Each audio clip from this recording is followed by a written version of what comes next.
Congressman Abante and Congressman Dan Fernandez to occupy the seat in front of this table. Do you swear to tell the truth, the whole truth, and nothing but the truth in this congressional inquiry? So God may help you. Sir, the oath has been administered. Thank you, Comsec. Thank you, Congressman Fernandez and Congressman Abante. Gusto ko lang tanungin, bakit sa Davao ang naging meeting? Bakit sa Davao ginanap ang meeting na to? I don't know, Your Honor. You don't know, but I think you know. Because ang nagpatawag ba ng meeting na ito, tama ba, ay si former President Rodrigo Roa Duterte.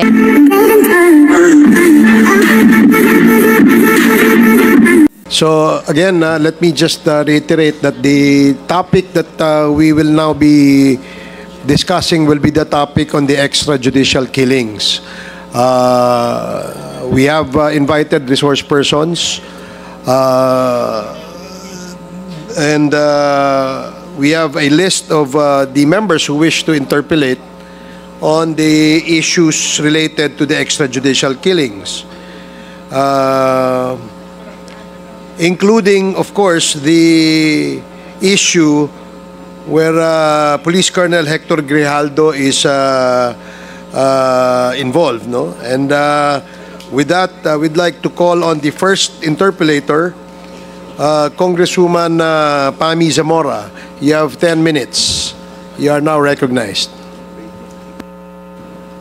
Good afternoon, Mr. Chair. Good afternoon to my colleagues. Colonel Grijaldo, good afternoon po.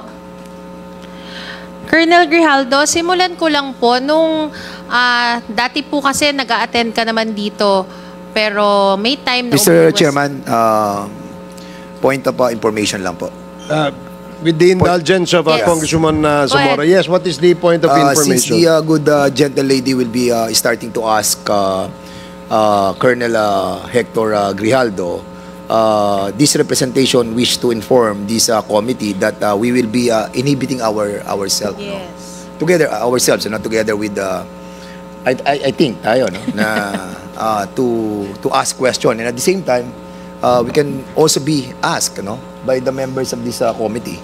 Surely meron tong involvement sa mga nangyari, no, for the resource person not attending our mga hearings. So, yun po, yun lamang po ang gusto ko natin ipalam na we are willing to answer questions na ibabato rin po ng ating mga members of this committee. Maraming salamat po, Mr. Thank you, Congressman Mr. Chair. Fernandez. Yes, Congressman Abante. I second the motion. Okay, so we just would like to inform the members that you can also propound questions directed to our co-chairs of the committee in relation to the issue of EJK and in relation to the issue of Colonel Grijaldo's previous statement before this committee and before the Senate committee. So, And Mr. Chairman, we're willing to go down and to vacate our seat in here. may we so ask most you to likely we'll be please sitting down occupy there. the seats in front of the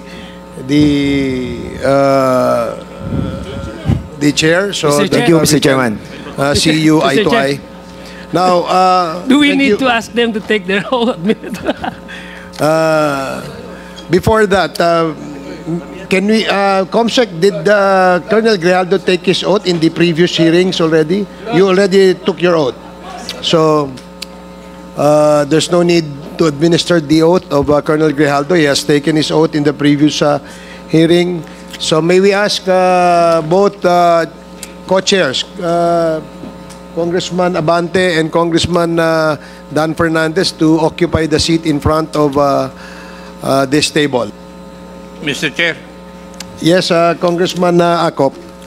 point of clarification. Yes, please proceed.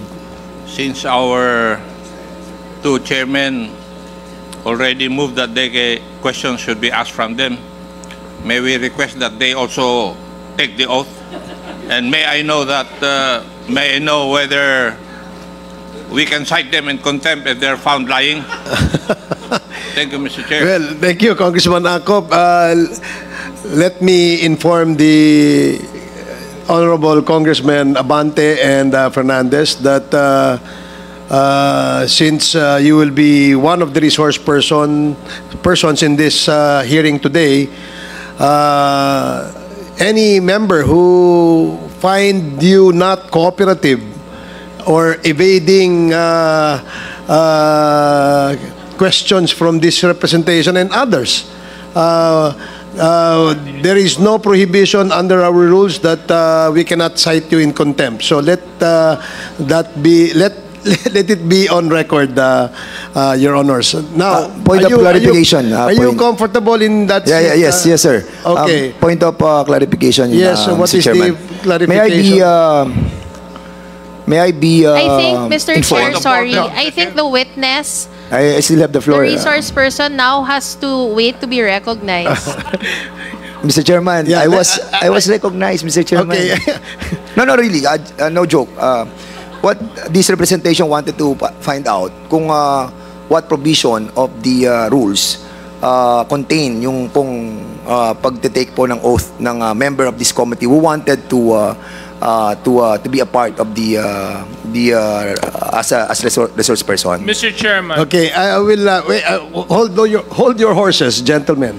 Let me ask Congressman Acop to answer that query of Congressman Dan Fernandez. Mr. Chair, I think the two distinguished gentlemen were the ones who volunteered to become resource persons. We did not require them to become resource persons. And therefore, when they volunteered to become resource persons, then our rules regarding resource persons must apply. Thank you, Mr. Chair. I agree, Mr. Chair. I hope that is clear to the gentleman from Laguna. No further questions will be entertained by the chair. Mr. Chair, From you, but from Congressman may Abante. I yes. request that if we will be cited in contempt, that I would be arrested in my own room, Mr. Chair. That is I noted. confine my own room. That's my request, Mr. Chair. Thank you, Congressman Abante. Comsec, please take note of the request of Congressman Abante and Congressman Fernandez. Yes. So, now we will now proceed. So with the explanation of the Vice Chairperson, Romy Acop, this representation submit to the decision of this committee. Maraming salamat po. Okay. Thank you, Congressman Fernandez. May we for have our your- oath now, Mr. Chair? Nakabawi na rin kami nito.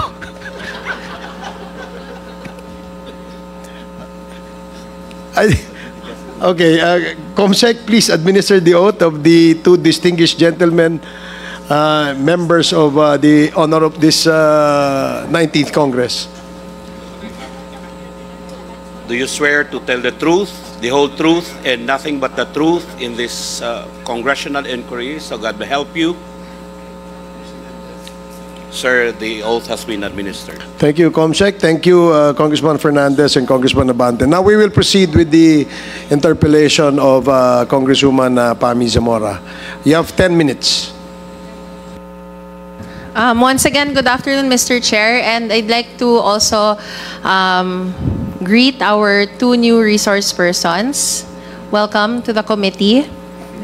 Ang tatanungin ko ngayon, Mr. Chair, I'd like to address my questions kay Colonel Grijaldo. Colonel Grijaldo, natatandaan ko dati nung nag-attend ka pa dito at nabigyan pa yung committee ng pagkakataon na matanong ka, sinabi mo na nung June 28, 2016 ay nag-attend ka ng isang meeting sa DPWH building kasama ang classes 1996 and 1997 ng PNPA. Tama po ba yun? Yes, Your Honor. Okay, kasama mo dito sa meeting na to, Mr. Chair, si Colonel Reyna Garma. Tama po ba yun, Mr. Chair? Nandoon po si Colonel Garma, Your Honor. Mr. Chair, gusto ko lang tanungin, bakit sa Davao ang naging meeting? Bakit sa Davao ginanap ang meeting na to? I don't know, Your Honor. You don't know, but I think you know. Because ang nagpatawag ba ng meeting na ito, tama ba, ay si former President Rodrigo Roa Duterte? I don't know the circumstances that time, Your Honor, who made the arrangement of the meeting, Your Honor. So why did you attend a meeting that you didn't know the circumstances of? Yes, Your Honor, I was having my schooling. No, I'm officers. asking you, bakit ka mag-a-attend ng isang meeting na hindi mo naman alam sino ang nagpa-meeting at kung ano ang pakay ng meeting? Your Honor, allow me to give my premise on the circumstances. All right. It happens while we were on our schooling at Mintal, Davao City. And during that time, Colonel Garma and some other of my classmates, Colonel Belela, and all other Class 97 were undergoing a officer's senior executive course that time. And there was some talks among the officers that there will be a gathering on that place. So that's the only thing that we know that time. All right. And so I'd like to ask, in this meeting, was the former president present? I have seen the president that time, Your Honor. I have seen the president at that time. And June 28, 2016, that would be 2 days bago siya manumpa para maging presidente natin. And that would be 3 days before he would assume office. Tama po ba yun? I could not recall, Your Honor, the... Mr. Chair, ano ulit yung natatandaan ko yung campaign slogan dati ni PRRD? It was very, alam nating lahat yon. Ang campaign slogan niya ay change is coming. Colonel Grijaldo, ano ba yung sinasabing change ni former President Rodrigo Roa Duterte? 'Di ba yung change na yon ay to reduce the crime rate, to reduce criminal activity in the country. Am I correct? I don't know the political agenda at the time of the election, Your Honor. And in fact, on his very, very last political rally before he won the presidency, there is a very famous quote na, in fact, kumalat siya hanggang sa international news outlets. Sa BBC, nandun nakasulat, sinabi ni former PRRD, "Forget the laws on human rights. If I make it to the presidential palace, I will do what I did as mayor. You drug pushers, hold up men and do nothings. You better go out because I'd kill you," he said at his final campaign rally. "I dump all of you into Manila Bay and fatten all the fish there." Narinig mo po ba to, Colonel Grijaldo? No, Your Honor. That time I was busy on our schooling because it takes 1 year for us to finish the executive course. And as confirmed by the former president himself, ginawa niya to kasi dun sa quote na yon na binanggit ko, sinasabi niya, I will do just what I did as mayor. And kinonfirm niya many times na ginawa niya to gamit yung tinatawag niyang Davao Death Squad. Itong grupo na to, na same group na sinasabi ng isang taong nagngangalang Edgar Matubato na naging parte siya. He said that in the Senate. Tama po ba? Di ko po alam yung circumstances nung kay Matubato, Your Honor. And this is the same subject also na naging ng affidavit ng isang taong nagngangalang Arturo Las Cañas na umamin ng existence ng DDS, pati na rin sa pagiging former DDS leader niya. And this is the same DDS, Colonel Las Cañas, na tinutukoy ni PRRD sa Senate committee hearing na dinaluhan mo. Am I correct? Yes, Your Honor. And nung sinabi nga niya na I will do just what I did as mayor, ito ay, ang pinatutungkulan niya dito, yung tinatawag na Davao Template. Am I correct? I could not remember what he has stated during the Senate hearing, Your Honor. And bilang ating Pangulo, siya yung Commander-in-Chief ng Philippine National Police. Is that correct? Yes, Your Honor. And in place of the Davao Death Squad to implement what he said would be his war on drugs, ginamit niya yung PNP, which in my humble opinion is a very great alternative considering na our policemen are not only very well trained but are better equipped to further the cause, to lessen the crime rates in the country. Tama ba? I could not confirm or deny that statement, Your Honor. And bilang member ng Philippine National Police, do you confirm that during his presidency, ito yung naging focus ng kanyang term? Yung pagpapababa ng crime rate sa ating bansa? Ng criminality? It was his policy, Your Honor.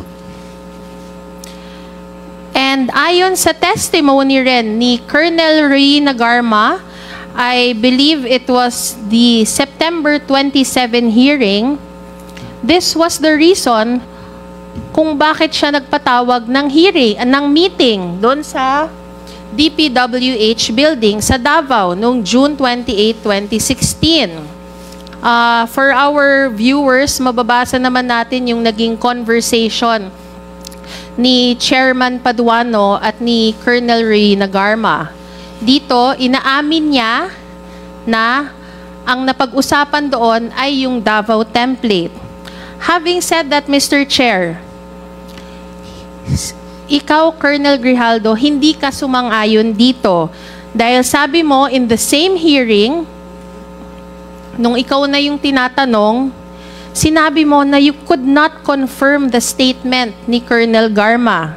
Am I correct? In fact, I think we can also show the same, the conversation that occurred in that hearing. Yes, Your Honor. It was not been discussed during the time. Sinabi mo na you cannot confirm, sabi mo, I could not confirm that, Mr. Chair, na napag-usapan yon. Yes, Your Honor. Pero tama ba na inaamin mo na nandun ka sa meeting na yon, Colonel Grijaldo? It's not a meeting, Your Honor. I was It's there a just bonding? to be present together with my classmates, Your Honor. So what do we call it? That was a courtesy call, Your Honor, where we're Courtesy call. called together with some of the officers, Okay. but we don't know what is the topic for that meeting or a gathering, Your Honor. So having said that, it's either one of two things, Mr. Chair. Either A, kasi hindi naman pwedeng parehas kayo nagsisinungaling ni Colonel Garma. Sinabi ni Colonel Garma na yun ang napag-usapan, sinasabi mo na hindi yun ang napag-usapan or hindi mo ma-confirm na yun ang napag-usapan. So para sa akin, it's either one of two things. Una, napag-usapan yung Davao Template, pero wala ka doon nung napag-usapan yon. Or pangalawa, Mr. Chair, ay nandun ka nung pinag-usapan yung Davao Template, pero ayaw mo aminin, kaya sinasabi mo na you cannot confirm this statement because you are under oath, and you still are under oath, and you didn't want to perjure yourself. Am I correct? No, Your Honor. That's the facts that really happened that time that I witnessed, Your Honor. So, sino sa inyo ni Colonel Garma yung nagsasabi ng totoo? I will not confirm nor deny the statement of Colonel Garma, Your Honor. Parang di ako nasagot. Pero, Mr. Chair, inaamin mo, nakakilala mo si Colonel Garma. Yes, Your Honor. She was my classmate in the academy, and we've been assigned in the Region 11. Okay, if we take, kung tinatanggap natin yung sagot mo na you cannot confirm if that conversation happened, and Colonel Garma confirms that the conversation happened, bilang malapit kayo ni Colonel Garma and considering na very, very critical yung pag-implement ng Davao Template nationwide, hindi nyo man lang napag-usapan ba to ni Colonel Garma? Hindi ba yun parang contrary to human experience na hindi nyo siya napag-usapan?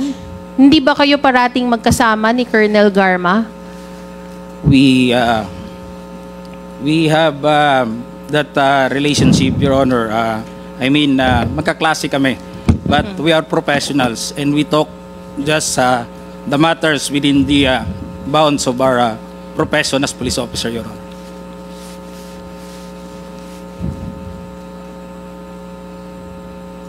Pero 'di ba so that was June 28, 2016. I remember in a hearing many months back, napag-usapan yung matagal nating naging topic yung tungkol kila Jimmy Fortaleza. 'Di ba dinalaw niyo siya ng July 2016 sa Davao Penal Colony? Tama ba 'yon? I remember everyone was confirming that visit. Yes, Your Honor. I confirm that we were there to visit Major Fortaleza, Your Honor. And it was only a few months after that visit na papatayin yung 3 Chinese drug lords under the actions nila Colonel Garma, ni Padilla, si Leonardo, and according to them, they were taking direct orders from no less than the former president himself. Hindi po ba ang naging simula ng Davao Template, Mr. Chair, ay yung pinag-usapan sa meeting nyo noong June 28, 2016? I'm not in private, Your Honor, what were the discussion between Major Fortaleza and Colonel Garma that time when we visited him at Dapicol, Your Honor. All right, Mr. Chair, it seems that, as evasive as our witness wants to be, I would like to manifest that apart from his long-standing history with Colonel Garma, there are really several instances which would put them in the same places and events, which is further evidence of their close work and personal relation. We've also confirmed, Mr. Chair, na una, si Colonel Grijaldo was indeed in attendance sa meeting sa DPWH building noong June 28, 2016.